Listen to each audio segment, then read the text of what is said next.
An important religious freedom story out of Washington. Secretary of State Hillary Clinton is meeting this week with representatives of Muslim nations. The stated aim is to fight religious intolerance and discrimination. But religious rights advocates say the Organization of Islamic Cooperation wants to make criticizing Islam a crime and fear the Obama administration won't hold the line. And joining us now with more on this issue is Frank Gaffney of the Center for Security Policy. Frank, what is the Organization of Islamic Cooperation and what are its goals at this conference?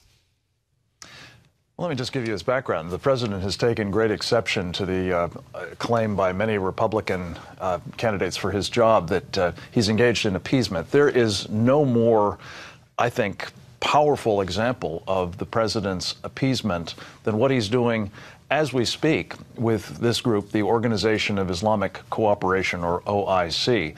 The OIC is, I think of it as kind of a multinational Muslim mafia. It is 57 states and Palestine that have come together to promote what is fundamentally the agenda known as Sharia. That is a totalitarian, political, military, legal program that would force all of us, Muslim and non-Muslim alike, to submit to its barbaric, repressive, supremacist agenda. The OIC is seeking to do that first and foremost by trying to get the United States, which, after all, has a constitution that guarantees our rights, not just to freedom of religion, but to freedom of speech, by getting us to agree that, well, we really can't say anything that might offend Muslims.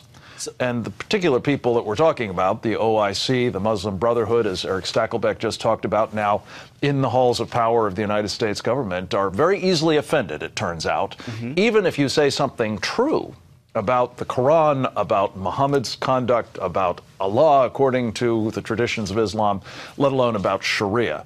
So this is a very worrying thing that Hillary Clinton is at the moment trying to find a way to bridge between our First Amendment rights under the Constitution of the United States and Sharia, which says you don't have those rights as a practical matter.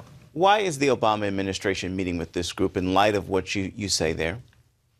Well, I think it, again, comes down to the kind of appeasement that we've seen President Obama engage in throughout his time in office. His successive Muslim outreach campaigns, calling us a Muslim nation, getting NASA to make reaching out and pandering to the Muslims a top priority, and bowing to the Saudi king. I mean, on and on. Those are some symbolic. This is much more tangible, as I would argue are two other things that are also afoot. We now have guidelines that have been recently promulgated by the Department of Homeland Security to tell all of the trainers and the materials that they use to train people in our government at state, federal, and local levels in how to deal with what the administration euphemistically calls countering violent extremism. That used to be called euphemistically by the Bush administration terrorism.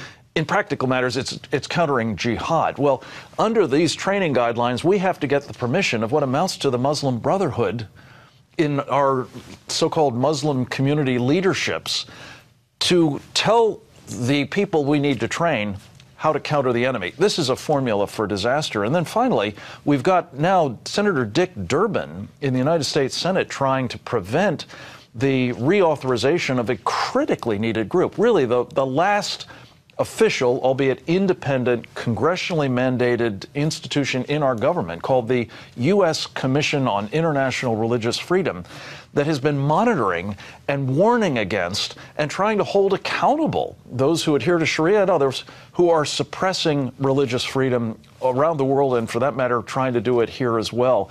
This group, the U.S. International Religious Freedom Commission, must be kept going. Senator Durbin has even indicated that he's trying to get a prison turned over to the U.S. government that the Obama administration says it would use to house Guantanamo Bay detainees in Illinois. These are crazy things to be doing. We're just about out of time, but real quickly, what's the motivation, you think, for trying to silence the commission and to get rid of it? Well, as I say, there's a gambit here by Senator Durbin to do this prison deal, but I think fundamentally it's really this larger idea of submitting to Sharia. Senator Durbin has also indicated that he wants to get rid of all of the current members except basically one or two, including one who is an Islamist. And to turn it over to them would be to turn this vitally needed watchdog into a lapdog. I hope people will get in touch with Senator Durbin and their own senators and try to prevent this miscarriage from taking place. Indeed. Frank Gaffney, thank you so much for your time. Your insight is much appreciated. Thank you.